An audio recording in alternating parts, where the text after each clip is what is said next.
Right. Hello, my name's Alex. This is my independent channel. This is my brother Marvin, and we'll be debating Vincius Junior, who was the Real Madrid striker, and the problems he had in the Valencia match. I just want to read this out, Marv. Yeah, okay. About Vincius Junior. Vincius Junior's racing. Spanish FA reduced Valencia's fine and partial stadium closure. This is just what the website's saying. The partial closure of the Mestalla Stadium has come down from 5 matches with an initial 45,000 in British pounds, 39,000. Punishment reduced by 18,000. Okay. Vincius threatened to leave the pitch on Sunday, subject to alleged racist chants. Valencia had their partial stadium closure reduced to 3 matches, and their fine cut to 27,000. 27,000 following an appeal for the racist abuse of Real Madrid forward Vincius Junior by fans. The Spanish Football Federation Appeal Committee said that it had decided to partially uphold Valencia's appeal. It means that the partial closure of Mestalla Stadium has come down from 5 matches with an initial 45,000 punishment reduced to 18,000 euros. Okay. Vincius threatened to leave the pitch in the second half of Real Madrid's La Liga match against Valencia on Sunday after being subjected to alleged racist chants from the crowd and Madrid, who said the abuse constituted a hate crime, filed a complaint with the Spanish State Attorney General's office. Valencia had 10 working days to file an appeal to the Appeals Committee. La Liga players and officials call for racism to be tackled in Spain in the wake of Sunday's match. Before Tuesday night, Vincius was set to serve a 2 to 3 match ban after being sent off at Valencia, but Spain's competition committee, body formed by one member from La Liga, one of the Spanish Sports Council, one of the FA's manager, has rescinded that red card. There's some interesting. Obviously, we've just read that. There's some interesting things we've seen, and obviously Vincius Junior is 21 years old. I think 21 or 22. 21 or 22. He's a young player, and obviously we're in 2023. Yeah. He come up in the academies, didn't he? Yeah, relative academies. we're 2023, and I'm just gonna obviously I'm gonna ask your opinion first on your aspect of Vincius Junior. It's not just going on in Spain, but obviously there's racism everywhere. So what's your take on it anyway? Right. I'm just going to do a quick read of something quickly. Brazilian President Luis da Silva spoke to new conference at the G7 summit in Hiroshima, Japan on Monday, but he started the speech by addressing a problem that happened in Spain with a Brazilian soccer player. By now, the racism mark that Real Madrid player Vincius Junior suffered while playing a game in Valencia against their La Liga opponents have circulated throughout the news cycle. It is unfortunately not the first time that the 22-year-old has encountered racist attacks. In January, some fans of Atletico Madrid hung Vincius Junior from a bridge, and there have been several incidents of racist chants during games. I'm just going to look at that. So it has happened before. I mean, it's not only because he's black as well. I think there's a lot of jealousy there as well because he's a fantastic player. I think you just made a point there when you just said it's not just racism. That's a great point when you said about envy and jealousy, because they're in as a footballer, you're in a privileged position. Yeah, of course. That's a great point. So carrying on, this time it was a full stadium chanting, Vincius Junior, you are a monkey. But, I mean, why are they hating on a player that is one of the best players in Spanish football at the end of the day? I don't get that. Why are you chanting that? One, these people They're not intelligent. To say that they're not intelligent, and also they've got no respect for the player or other black players who are playing for their side, for their own side, let alone the black players on the Real Madrid side. That is just, I think it's sick. I just think it's unbelievable. And I think the Spanish FA need to do something seriously about it. I'm just going to carry on. Racism within La Liga is becoming such a problem that it's caught the attention of the Brazilian president, who called on them and the FIFA to take action. I want to begin the interview with a gesture of solidarity with the Brazilian soccer player, young black, who plays for Real Madrid, who yesterday in a game in Valencia Stadium was harshly attacked, being called a monkey, said Lula. It is not possible in the middle of the 21st century to have such a strong racial prejudice in so many soccer stadiums. It's not fair that a poor kid who done so well in life, who may be on his way to becoming the best in the world, without doubt, is the best at Real Madrid, gets insulted at every stadium he plays. I didn't actually know that. Just make a point on that, Al. There's obviously some kind of vendetta against him. Racism racism is also we know it, it's a prejudice against him as well, but it's also, I think it is also because he is a fantastic player and he's making a lot of hype in Spain at the end of the day. But one thing I didn't actually realise is that how big racism in Spain was at the end of the day. I'm kind of not surprised, because it rears its ugly head now and again, racism, and it's always been involved in football. There's a connection between discrimination and football. Yeah. The history of football. Yeah. There always has been. Most definitely. There always has been. The Vincius Junior, the Vincius Junior case is interesting because he stuck up for himself. He got racial abuse. He pointed out the two fans, and yet the Valencia players targeted Vincius Junior because Vincius Junior was targeting the fans, and they got Vincius Junior sent off.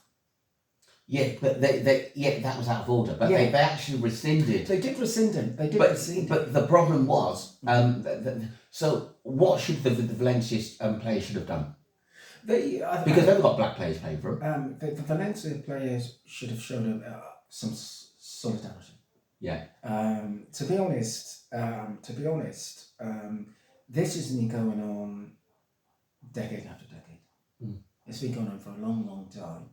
And it happens in Portugal, it happens in England, it happens in Italy, Scotland.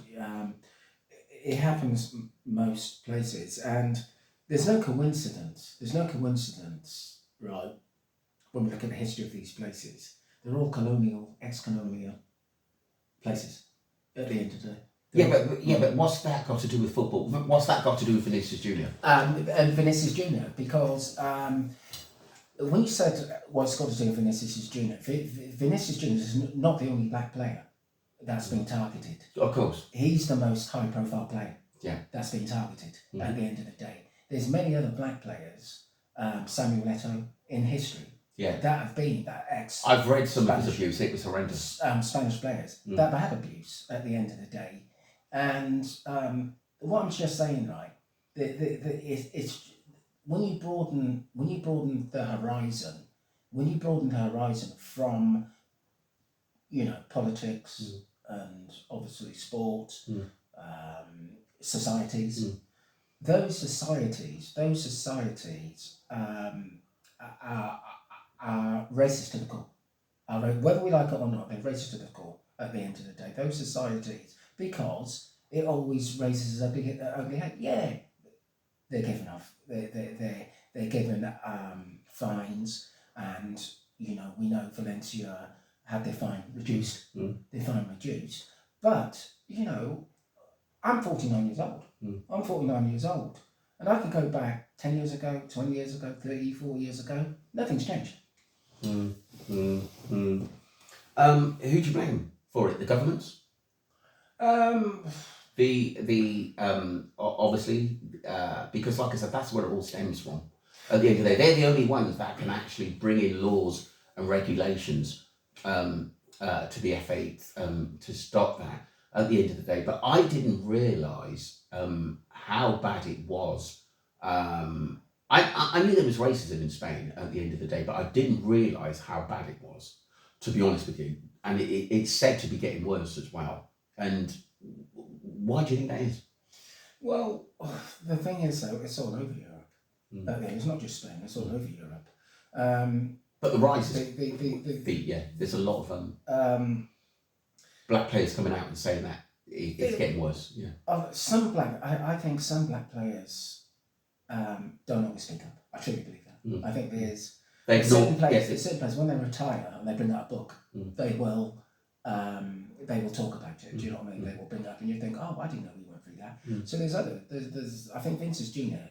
I think what it is with Vincius Junior, he won't stand for it. yeah, yeah. He's quite sort of an irate young man. He sticks up for himself. I respect that. Yeah. He won't stand for it. He's kind of stuck up for it, right? You talked about they have some policies in place, but let's be honest, right? These policies in place are fining teams. At the end of the day, are fining teams, and maybe the fans, the Valencia fans in question, which were being racist, banned at the end of the day. But can I just finish out what Lula said? It's just a paragraph. It's important that FIFA, the Spanish league, and leagues in other countries take the necessary measures because we cannot allow fascism and racism to take root inside soccer stadiums. But this has been going on. You've been saying this has been going on for decades. Why is it not being resolved? And how would you resolve it if you could look at it inside? How would you resolve it? What, players walking off the pitch? Well, it's what's happened. We're in 2023. What's happened so far? If someone's chanting racial abuse, I'm a footballer, just I'm a professional. Someone's chanting racial abuse. There's a massive lack of respect, and it's across Europe towards black players. There's a lack of respect. Let's be honest. There's a lack of respect at the end of the day, and But look at Heung-min Son. Heung-min Son got a lot of racism. Yeah, there is a lack of respect and homophobia and all that kind of stuff.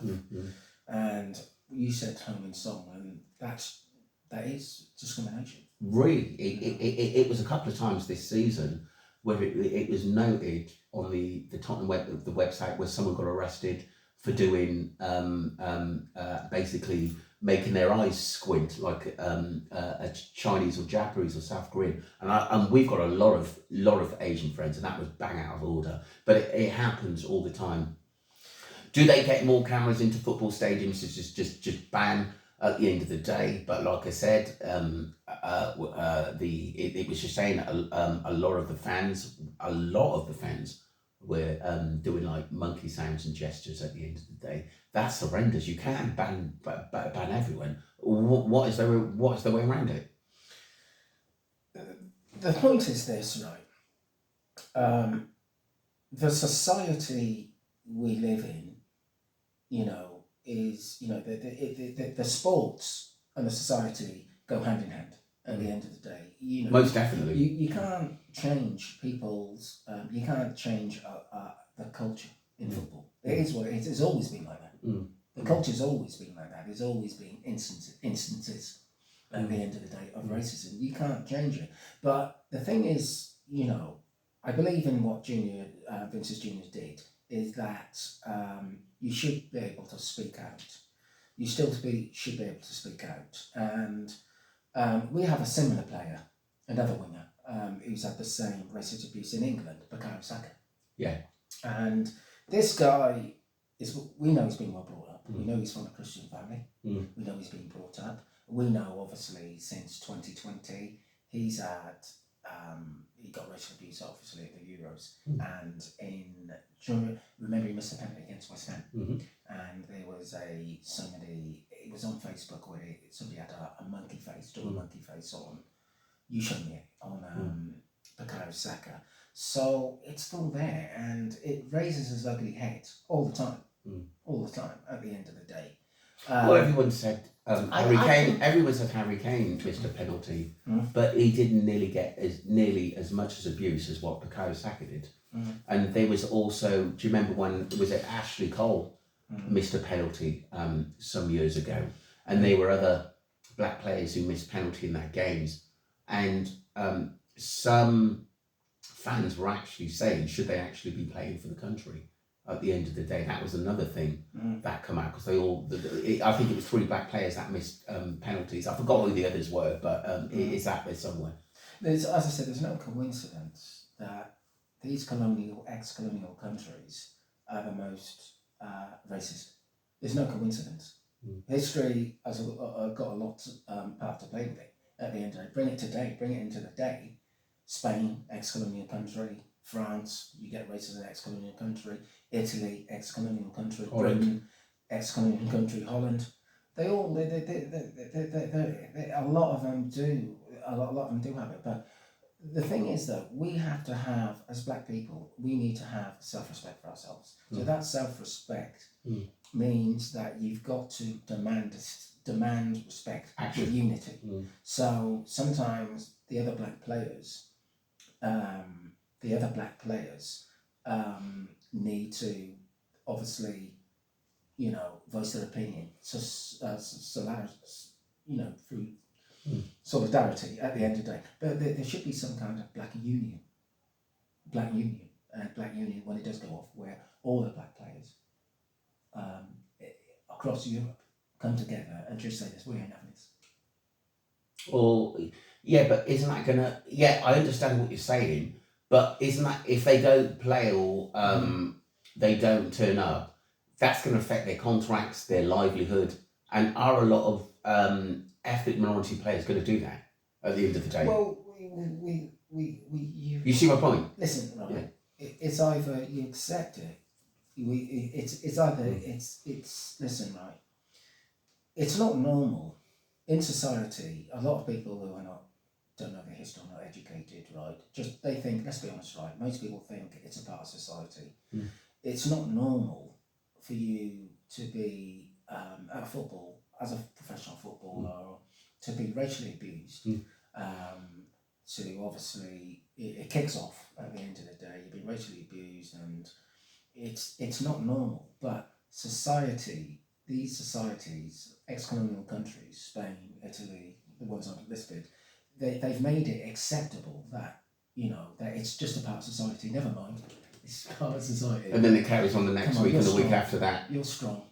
Get on with it. At the end of it, you're strong. So for me, in my opinion, there's a massive lack of respect towards black people in general. At the end of the day, there's also lack of respect by who? What are we talking about? We're talking about the fans.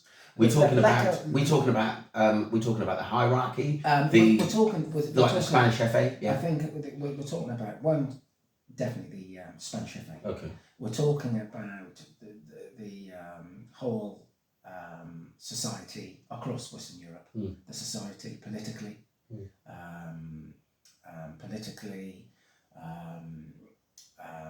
institutionally, institutional racism in Spain, Italy, Britain, all these countries, and it's there, and the whole thing, the whole thing is institutional racism. That's what it is. But we need to have. I think black players at the moment in sport should have some kind of union where they're going to have to voice their opinion, take it to the FA as a force.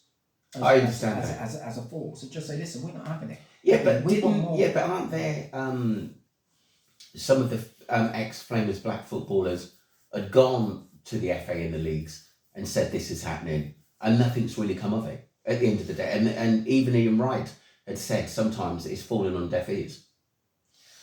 Yeah, listen, right, let's be honest, right. We supposedly live in a multicultural society Mhm. at the end of the day, and it's been multicultural society for years. Yeah. At the end of the day, you've got to then. At the end of the day, I don't think in these countries that, let's be honest, right? I don't think, not in my lifetime anyway. And then I don't think we're ever going to stamp out um, discriminations and racism in these countries and bigotry. Mhm. That's not going to happen. That ain't going to happen. At the end of the day, you know, let's look at the reality. People would like it stamped out. Some people, there's a lot of people which want it stamped out, but let's be realistic. It's not going to happen. But there are laws and regulations that if someone's caught um, basically doing a gesture which is deemed as racist, some people get banned for life and they end up in court and get fines and they can't go back to that football stadium. Do you think it needs more than that, or because you can't, if most of the stadium is saying doing monkey noises, you can't kick everyone out of the stadium at the end of the day. But there are people being arrested and fined or going to court or even doing a prison sentence for abusing because there are laws in place. There are laws in place, but again, you get online as well. There's a lot of on social media. Yeah, but it's easy to hide behind a picture. Yeah, online abuse. So the fans will always, will also do online as well on the pitch as well. So you're dealing with that too, social media, and Saka, a young guy would lead up media, and I know he's been upset of what happened to him at the end of the day. But the thing is, though, this has been going on. This hasn't been going on for it's just happened. This is new. This is but the next scenario is a lot of people would be saying it at the end of the day, if you don't like it, go somewhere else. That's sometimes the scenario to say, oh, well, leave Spanish football, go to England, go somewhere else. Do you know what I mean? It's easy to cover it over. The thing is, though, as black people as well, we're third generation Caribbeans at the end of the British Caribbeans at the end of the day. So, I'm not being like every other. Let's be honest, right? When you got to have a balanced view. Other ethnicities have their own institutions. Yeah. Asians, Chinese. I understand. They've got their own institutions. Where you can go to, and there is support. So they've built a foundation of support for their ethnic people. Whether they're Pakistanis or Indians. And I don't think across Europe, black people have anything concrete and never had in England and in Europe. There are small unions. There are obviously discrimination acts. There's a small thing, but I think it's our responsibility as black people to build some kind of foundation in Europe, Western Europe, Western Europe, some kind of foundation which is not there. I don't believe it's there at the end of the day. There's none. So if there's no collective unity, then I truly believe there's other ethnicities are not going to respect you, and that's got a lot to do with the discrimination we get today. Because let's be honest, as black people, we're all independent. We're all individuals. I'll do that. I can do that myself. I'm independent. I'm strong. I can do it myself. They don't stick together as much as what they should. Other cultures, I agree. Stick together. They simply stick together at the end of the day. They're more united. Yeah. What's your opinion on that? Yeah, I think I do agree with that at the end of the day. I just think sometimes, especially with black men, they're jealous of one another, and they shouldn't be. And sometimes I don't know why this is at the end of the day. Do you know what I mean? It's jealousy, but we could go deeper than that at the end of the day. But a lot of it is jealousy, and if especially with black men, if they look back at their history at the end of the day and realised what we've actually been through, I think they would be a bit more humble into what's going on today at the end of the day, but we're so interested in sometimes in what we're doing and sometimes looking down on other black brothers. It doesn't, that's one of the reasons why we're fighting a losing battle, is because we don't come together, we don't have unions, there's not enough black community centres to say how we can put things right for our young brothers. That's half of it. So a lot of it, until you take yourself seriously, other people ain't going to take you serious. I completely agree, because you got to look at at all angles. You got to look at all angles. It's all right to say, "Oh, I'm racist," and these people are racist and stuff like that, right? But you have to look why there's a lot of respect. There's no respect. And people feel easily. People can feel easy enough to do it. Knowing that there's not going to be any repercussions. Repercussions, because simple as that. Third generation, as black people that have lived in Western Europe for years, centuries now. At the end of the day, since 100 years, over 100 years, a lot of. There should be. We should have had more of a foundation, more of unity, and a collective voice at the end of the day. And that's the other side of the issue, which is our problem. We got to look at we got to be accountable too. Like they've got to be accountable. And so we can't, the thing is, we're waiting on them to solve our problems. Yeah. Where we could be a little bit more demanding in what we wanted and rules and regulations. But like I said, until you voice your opinions, until more than one person voices their opinion, this will never ever be sorted. It will never. It'll get worse before it will get better at the end of the day. But I think that, like I said, organisations should be set up at the end of the day. I know there were a few in England, but you don't. I think a couple of the professional footballers. But like I said, we don't hear about it enough. It's not voiced enough. You get one video out and then you don't hear anything until something else comes out. Yeah. Look at the Sheffield Wednesday manager. I'll get it out. He, I believe it was a game against Peterborough, wasn't it? Where I think they were 4-0 down in the first leg, and he got some horrendous abuse. Darren Moore. Yeah. At the end of the day, that's in Britain. So. And that was his own supporters, wasn't it?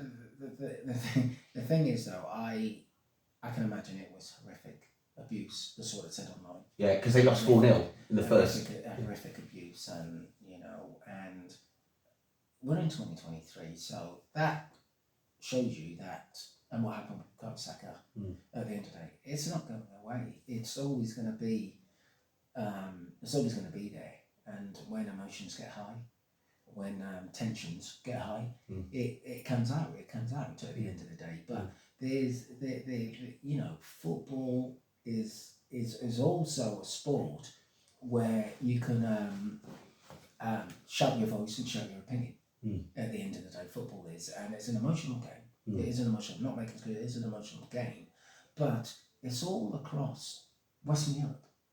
It's always been across Western Europe the most discrimination, the most on ethnic, on even home insult. At the end of the South Korea, at the end as well. At the end of the day, there's always going to be that discrimination. At the end of the day, it's not going away. If people think, oh, they can, find this player, it's integrated into the society. It's integrated. It's part of the society. Just like we pay taxes, just like we pay taxes and national insurance. Racism, discrimination, side by side. So I expect it.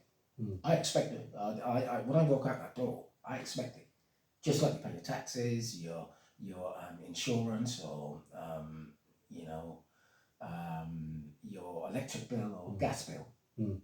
But people are going to say, if you don't like it, why don't you go back to Jamaica, or why don't you go back to Africa? How many times have we heard that? This is a good point.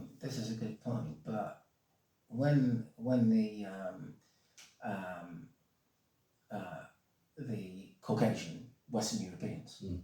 go and emigrate abroad. Mm. Emigrate. They're called expats, Mm. or they're called holiday makers, Mm-hmm. and they don't get told when they go to a predominantly Asian country or predominantly African country or Caribbean country to go back home.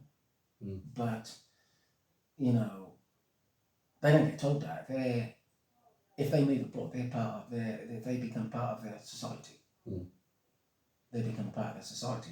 They're accepted. They get integrated. They're accepted. Mm. But in England, if you don't like, we get told, you don't like it, get out, move.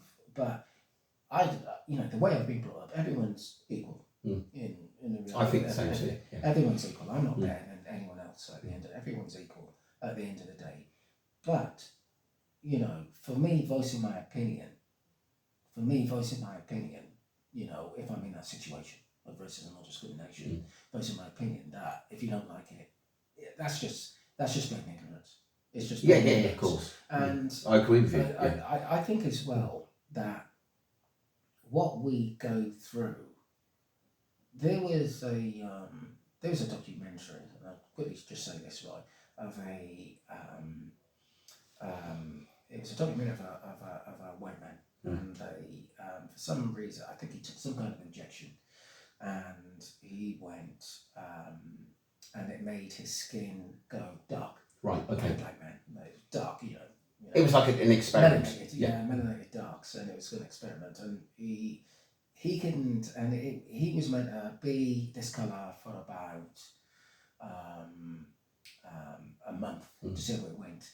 He didn't even last a couple of days.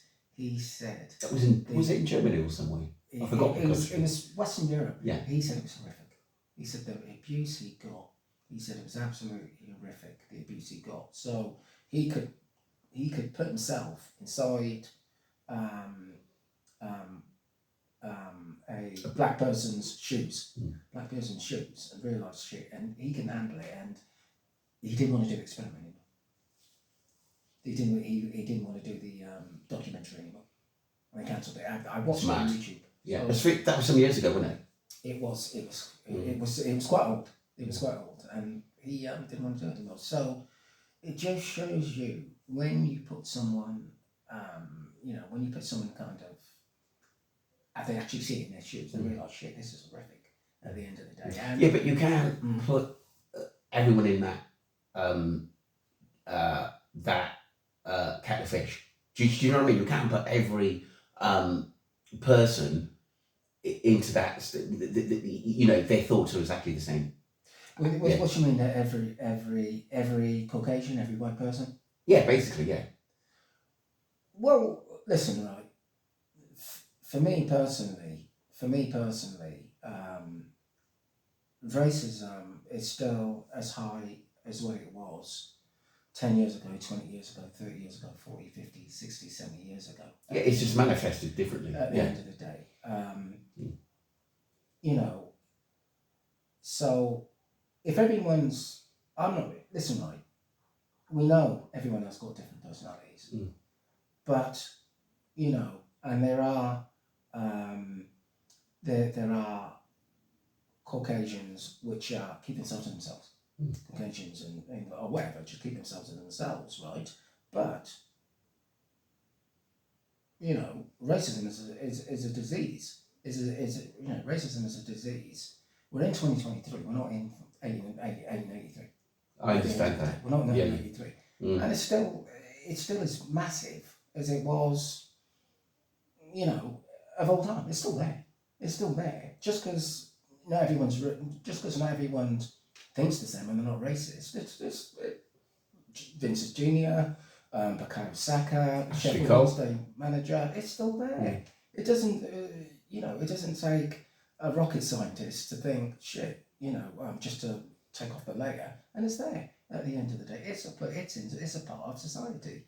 At the end of the day, is it normal? No, it's not.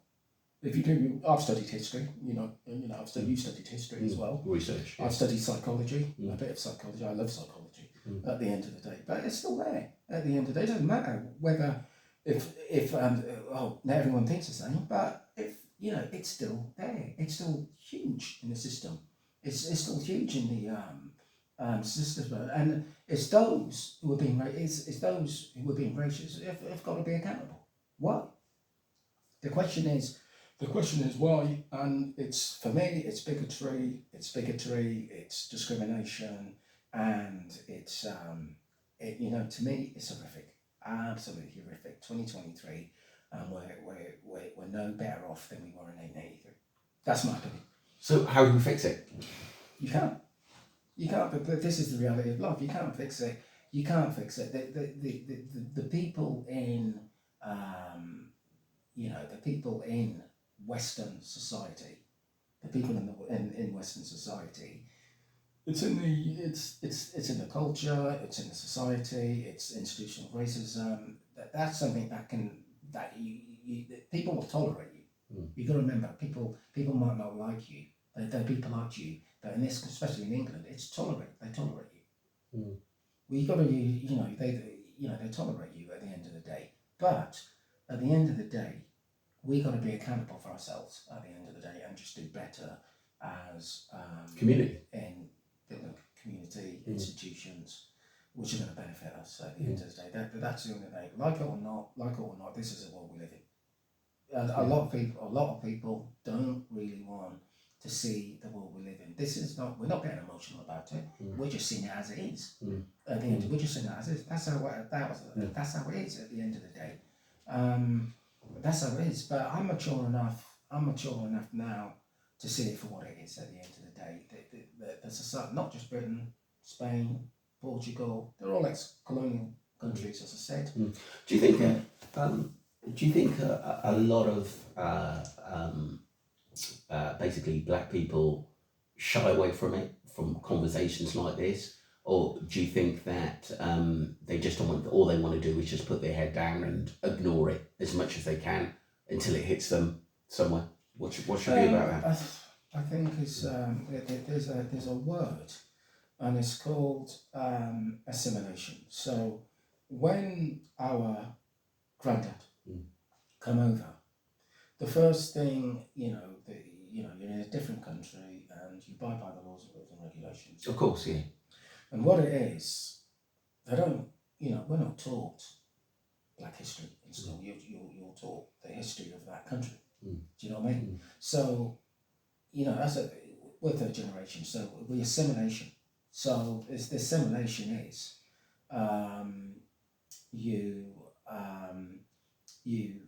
you're brought up as you're black, and little snips about your culture, but you're brought up, like in a Western society environment. Yeah, of course. So you're brought up British. Brought up British, but this is why so many. I think this is why so many black people get lost, because they're searching for. They get lost where they know nothing about their culture. At the end of it, as they get older, from teenagers to young adults, they become lost. They don't know. There's a lot that don't know their history. So that's a big thing to do with it as well. Yeah. Didn't Shatta Johnson, didn't she want to do schooling about Black history? Wasn't that one of her main sort of fundamental things? Yes, it was. The Shatta Johnson, the black activist. Yeah, I thought that was a great point, because it gives young pupils at the end of the day at school learning. It gives them identity. Okay. It gives them identity, and it gives them a purpose as well. Without identity, you got no purpose in life, and you haven't got the confidence. Yeah, if you don't know yourself, if you don't know who you are, where you're from, your history, and this is a big thing. This is a big thing in Europe, where we got to do better to get the history. When I studied history, when I studied Black history for 10 years. At the end of the day, there was stuff. There was a lot of stuff I didn't have. I thought I knew stuff. I didn't know nothing. Yeah, it depends how deep you're willing to go. Mm. Sometimes it can hurt, it can hit you to the core, but understanding it makes you a better and bigger and stronger person. That's a great point, because it made me the man I am now. It made me way more confident. Mm. It made me a lot more substance, Mm. a lot more substance, and I'm proud. You know, you're proud of who you are. Yeah, of course. At the end of the day, but you know, I'm a firm believer in reality. I'm a firm believer in you can't change people's perception of you. You know, I think in this country they see colour first before anything else. You might be a psychologist. You know, you're a great footballer. Yeah. At the end of the day, and they see the first thing you see. If I, you know, obviously the first thing they see in this country, whether you're Chinese, whether you're Asian, the first thing they see is the colour. I don't care who you are, where you are. The first thing they see is the colour of your skin first. In other countries, I think you've been to 20. How many countries you've been to? 20? Loads, maybe more than that, about 25. I think you've been more than me. Yeah, somewhere along the line. Yeah. But in other, I noticed when I've gone to certain countries, I've been treated. How I know this, I've been treated differently. I've been treated more like a human being. Like, you know, people ask me, you know, what's your education? What do you do? What is your strengths? So basically, you're saying they're not judging you on your colour; they're judging you on who you are. 100%. Okay, understand.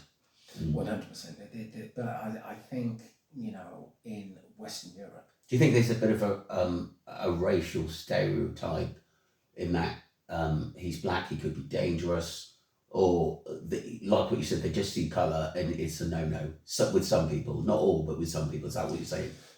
I think I think colour is always been a problem. I always think the darker you are, the more problems you're going to have. If you're not, you know, this colour is if you're not so dark, you get least problems.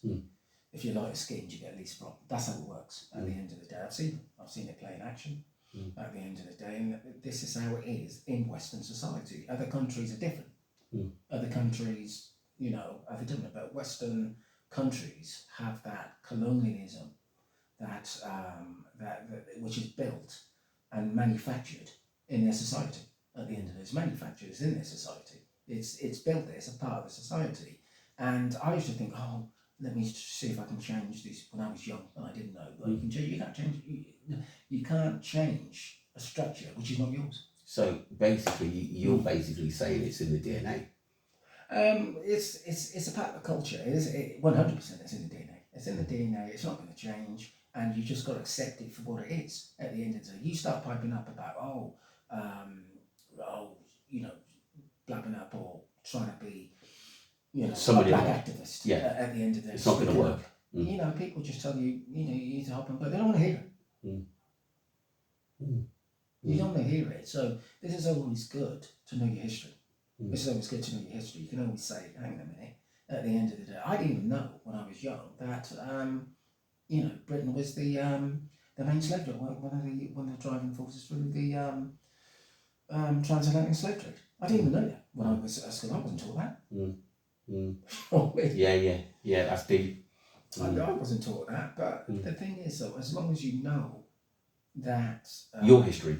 As long as you know your history, I'm comfortable in my skin. I'm a lot more comfortable with who I am. As long as you know history. I've got nothing against Caucasians, I've got nothing against Asians. I wish them all the best luck in the world. But what you're basically saying is that you know where you stand in life. Well, the thing is, though, listen, right, Asians are going to put Asians first. Caucasians are going to put Caucasians first. But we put everyone else before us as black people. We do. In a spiritualist society, we do. We do you think that's something to do with slavery? Yes, 100%. It's history is. I'm not thinking anything that you could be someone at the end of the day, because that's pretty sad. It is, but you know the knowledge is there. This is one great thing. You know, we're positive people. The knowledge is there. So what would you say if there was a book right, if someone wants to learn about their black history, what book would you tell them to read first? There is there is a book, and it is. Let me just bring that up on the. Yeah, sure. Let me just bring that up now, because this has to be mentioned. Okay. It's got to be 1 mentioned. second. Yeah. This has to be. Let me just find it. Let me just see if I can find it. I just want to say one other thing as well, that we are open-minded people. We're open-minded people. We believe everyone is equal. Yeah. Everyone is equal. I don't think the way we have been brought up is that we didn't look at race when we were young. No, when we we didn't. were growing up. I mean, Our mother, she told you that we're different. Some of our lives are absolutely, and some of we're actually different. Sometimes from a friend who were white or they're Asian at the end of the day because of religion or something. She didn't tell us. She did tell us that, but that's all we knew. Yeah, that is definitely all we knew. It will come in a minute anyway. Once I find the. But like I said, I think I'll tell you what. I'll put it in the chat at the end of the book. Yeah. Put it in the chat at the end of the book. Yeah. What was I going to say at the end of the day? Why do you think so many people take it personal about race and about colour, especially when prejudice comes up? Because what it is, it's because it's everything. History has been whitewashed. We know that. Yeah. And colonialism was watered down because obviously what it does, it exposes the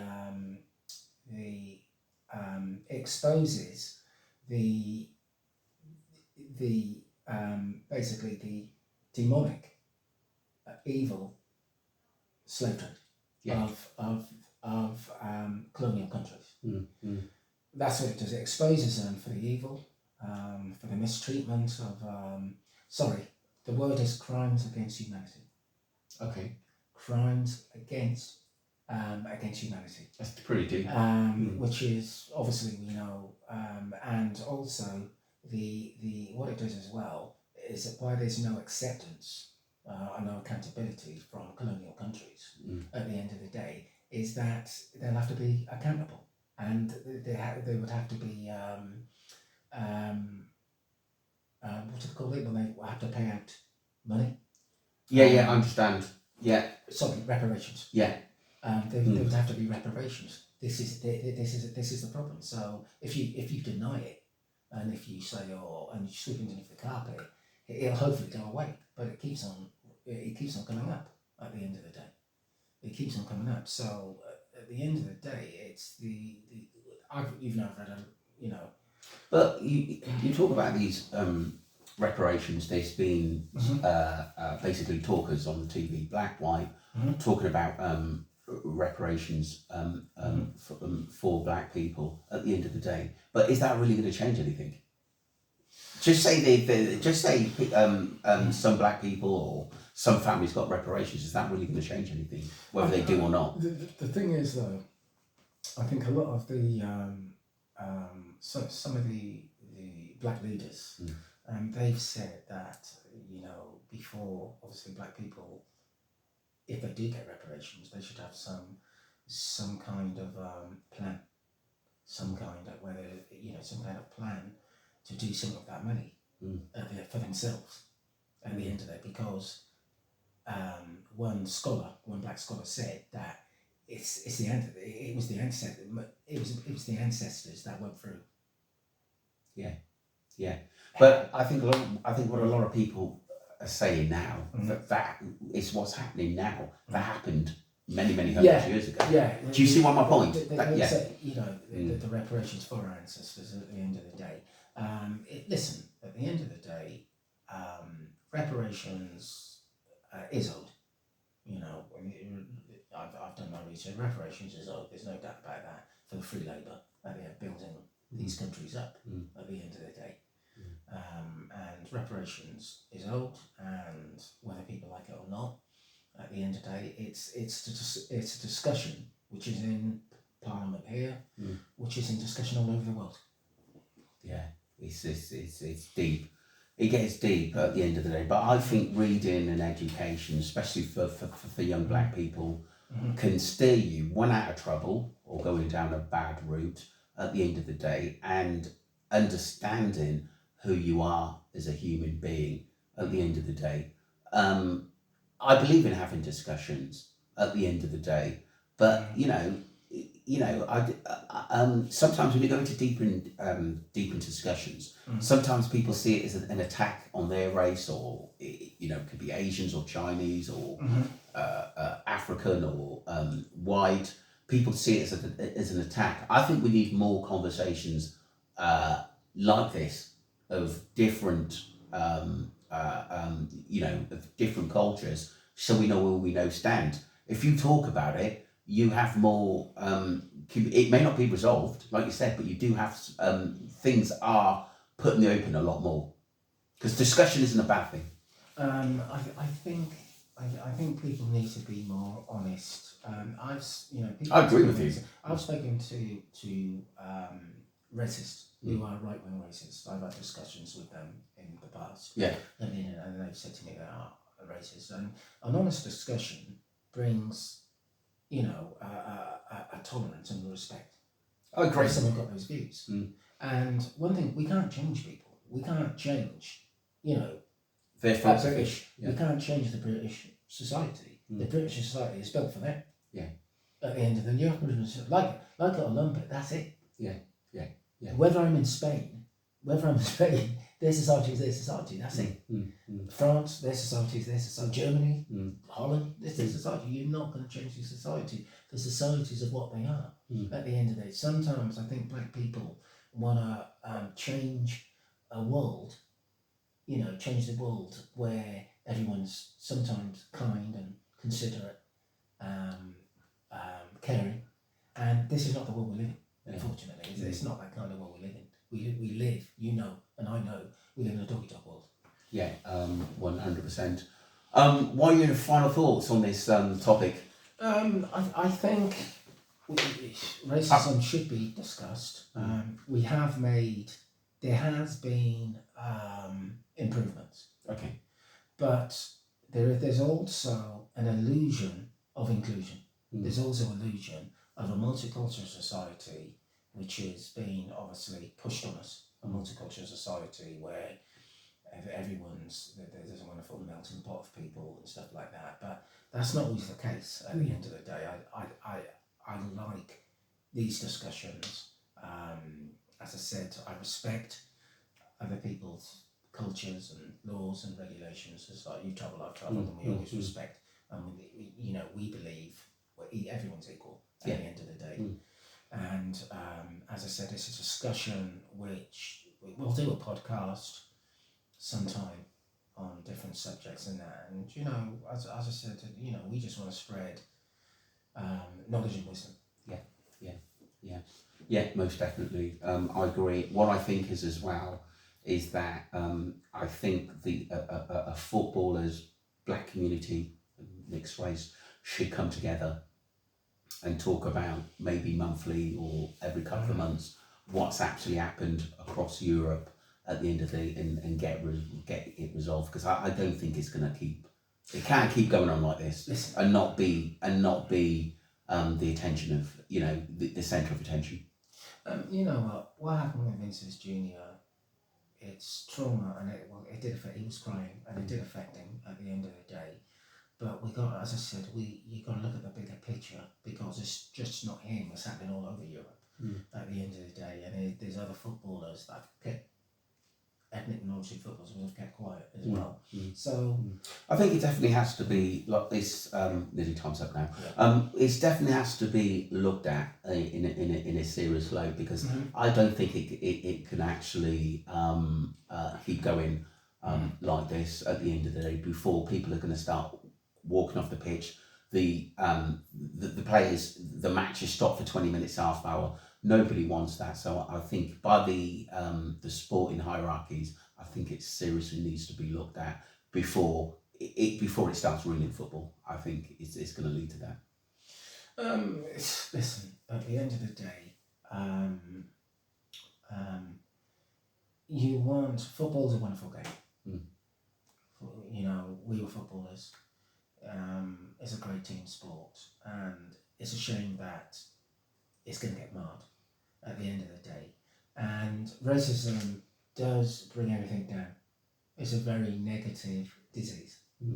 Of course. But, you know, we got to stay positive, because that's not our problem. That other people are racist. No. That's not our problem. People discriminate against us. That's their problem.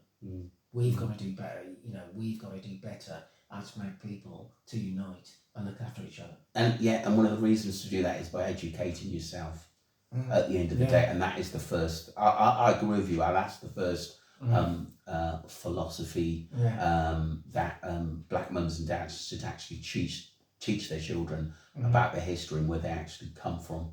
I agree, because I think it'll change your course of direction. It changed mine anyway. It made me a better person. It made me look into businesses a lot more. It made me a lot more vocal in situations, and and don't be afraid of learning. The thing is, though, you got to remember the racists and the bigots. You got to remember they're sick. They're mentally ill. They're mentally sick. So and uneducated and ignorant. So you got to remember that you're not sick. I'm not sick. They're the ones which are coming out and giving all the racist speech. They're sick. They're sick people. They're sick people who, you know, this is, sometimes we don't think like that. You know, these people are sick. We haven't got the problem. I've got no malice against you. I've got no malice against Asians. I've got no malice against whites. I've got no malice. The malice, you know, we know that the invention of racism is from it's from Western Europe. They invented it at the end of the day. But at the end of the day, that's not our problem. That's their problem. That's not our problem. You know what I mean? Well, like I said, I'm going to keep, like I said, an eye on what happens through football in the next couple of months, couple of months. I think it's a serious case which needs to be seriously looked at the end of the day. Right, that's the end. Okay, right. Coming up to an hour. Please subscribe. My brother's Marvin's got a channel as well. It's a sports channel. This is more debates and debates on history and life. And Mav, do you want to shout your channel? Sorry.